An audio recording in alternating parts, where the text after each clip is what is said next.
Ladies and gentlemen, the Dell Optiplex God has returned. I'm back in action, and this here is easily the quickest way that you can get a very budget gaming PC up and running here in early 2021.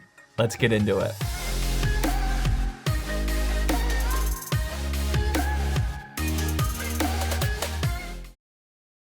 Hey, welcome to Zach's Tech Turf. As you can see, today there's no custom side panel, there's no fancy RGB lights. We're not wasting any time with getting a budget gaming PC up and running on this one. I personally paid just $250 for this entire build, and this is 100% a very easy to copy gaming PC build guide. In this video, I'm going to be showing you exactly how to buy these parts for yourself and talk about the hardware. Of course, we're going to be benchmarking the heck out of it with 10 different games, including my latest addiction, Valheim, but all of that after a quick word from today's sponsor. Big thanks to Audible for sponsoring today's video, and also big thank you to them for just providing me with literally hundreds of hours of self-improvement and entertainment. Audible is such a perfect sponsor for my channel because I'm not kidding when I say I use this platform literally every single day. Audible allows me to consume dozens and dozens of self-improvement and business improvement books that have completely transformed my life, and I definitely would not have had the time to sit down and read them all. Instead, I'd rather be productive while consuming content through Audible and take my dogs or my son out on a walk, and this is my main listening time each and every day. For some entertainment, I recently read this book called Blood, Sweat, and Pixels, which is about the final stretch of game development for some seriously popular games like Stardew Valley and The Witcher 3, and it was so interesting to see what goes on in these game studios before their game launches. Join me in reading every single day by visiting audible.com/ZTT. You can also text ZTT to 500 and that'll give you your first month for free,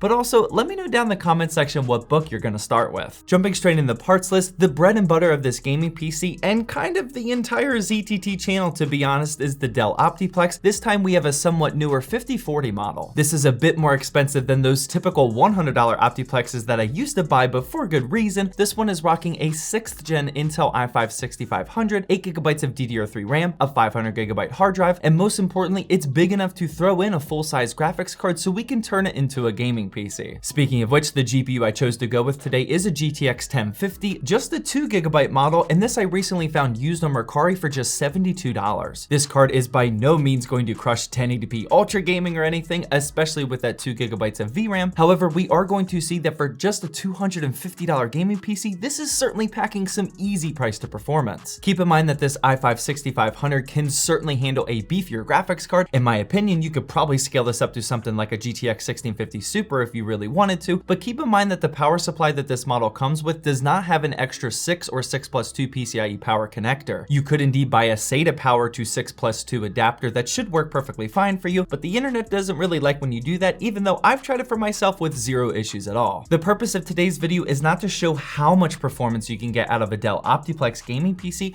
but rather it's to show how easy and repeatable it is to spend just $250 and get a gaming PC that can play all the latest titles like Valheim. Moving on to the other performance part that I bought was an SSD to go along with that 500GB HDD that the Optiplex came with to store our games, and this here is the ADATA SU635, which I'll use as a boot drive to install Windows on, and it'll be nice and snappy. This SSD at 120GB only costs $22. You can certainly go with a bigger SSD if you have the extra cash, and it probably wouldn't be a bad idea to spend a few extra dollars to get something with DRAM like the ADATA SU800 if you wanted to. Now that we have all the performance parts out of the way, we're gonna soon see in the benchmarking section just how well the 6500 and the 1050 pair, but now we need to quickly touch up on aesthetics, which I personally think look very baller in my opinion. As you guys have seen on my channel over the last few years, one of my go-to moves is to use a Dremel and install a custom acrylic side panel in these Dell Optiplexes. They look awesome when you do that, but the problem is that these take a good amount of time to do, and if you're in the market of PC flipping, you might need a more efficient method. Here's where I present the new meta in Dell Optiplex gaming PC flips, and that's simply to vinyl wrap it, but the important factor is that you need to select the correct vinyl wrap. I'm gonna have this specific vinyl roll linked down in the description. I have everything we talked about today down there as well, and the reason why this is important is because you'll save a ton of time by not buying a super cheap roll. This here is from a brand called Vivid XPO, and I'm ridiculously happy with this product, especially for it being pretty cheap. I personally bought the red carbon fiber 1.5 foot by 5 foot roll for around 13 bucks. You could buy the smaller version or different color if you wanted to, but it was just so easy to work with this. Some vinyl wraps are going to require require a ton of extra time manipulating it around the edges, making sure it doesn't get air bubbles and whatnot, but this product was so good, I literally did this entire project in like 10 minutes. I actually showed a bit of this process over on my Instagram stories. I vlog every single day on Instagram.com/ZachsTechTurf, by the way, and you should definitely go drop a follow over there if you haven't already. All I used was a razor blade to cut the edges, and it was super easy to smooth everything out to prevent the bubbles. Everything is sticking perfectly fine, and it was even easy enough to cut so I could cut out the holes for the USB ports up at the front. I personally think that this turned out awesome. I already want to buy other colors that Vivid Pro has and make a bunch more Optiplex gaming PC builds with it. And from start to finish, this entire build, including the upgraded parts, only took me like 30 minutes to install. That's crazy fast if you want to up your PC flipping game to the next level. With that being said, here's what the final process is looking like, and as you can see, we were just a bit over our $250 mark, but to be very honest, depending on your current local market, I bet that you would have no problem selling something like this for like $350 to maybe even $400 for a nice little profit that you can repeat again and again. Before we get into the benchmarks, once again, just remember that a 2GB GTX 1050 isn't going to crush records or anything, and if you are flipping a PC like this, I would recommend probably just showing off the eSport titles in 1080p and Pro settings, because as you're about to see, the numbers for those are actually pretty good. Jumping straight into the latest trend in PC gaming, although this is not an eSport title, but rather we have Valheim, as everyone on the planet is currently playing this, including myself and the exclusives in the ZTT Discord server, which is linked down below, and we're all absolutely loving this game. If you're living under a rock and haven't seen this yet, this is one of those survival crafting games like The Forest, Ark Survival Evolved, Conan Exiles, etc., but this one is just way better than the rest, even in its current early access form. If you're a ZTT exclusive, aka a Twitch subscriber, I stream on twitch.tv/ZachsTechTurf every Tuesday and Thursday, by the way, then you can actually get access to our dedicated Valheim server. Last week, I actually streamed us all killing the first boss in the game, and it was a ton of fun, really digging out how our server is shaping up so far. Anyways, we gotta get back to this Optiplex gaming PC's performance, and here in 1080p with low settings, I got a very playable 52 FPS average. This is definitely a pretty unoptimized game so far, and although it doesn't initially look like it would be, it's pretty demanding to run. Now getting into our normal titles, we have Call of Duty Black Ops Cold War, and in 1080p with the absolute lowest settings that it could go, I'm pretty happy that I still got above 60 FPS with 68. Not bad for a $250 gaming PC. Slightly new style of benchmarking today.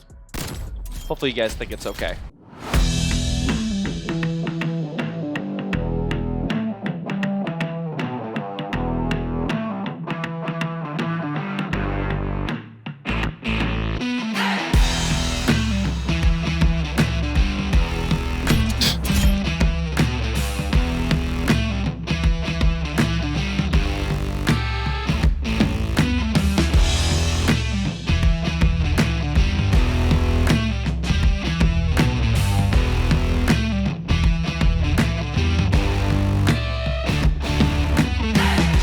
After that was Rainbow Six Siege, and just like always, using the built-in benchmarking tool in 1080p in medium settings, I got a nice FPS average of 131. Next up was Assassin's Creed Valhalla. Probably shouldn't even test this one with this budget of a gaming PC, but I did anyway, and in 1080p with low settings, I only got 36 FPS. Although this was actually a pretty smooth and consistent 36 FPS, it's probably a good idea to knock this one down to 900p or even 720p if you want to get closer to that 60 FPS mark. Following that was CSGO, and this game can obviously be run on a potato, as this super budget build cranked out an FPS average of 182 using 1080p and Pro settings. Oh god, time. Let's go. Okay.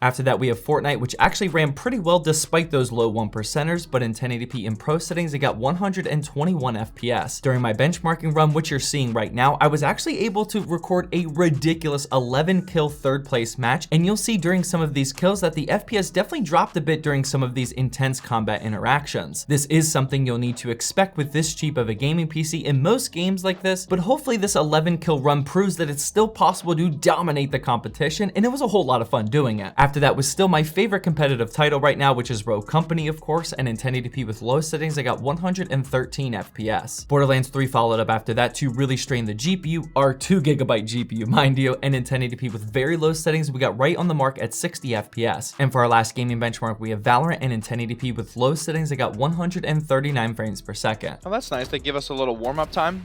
Don't really need it. Not at all. There we go.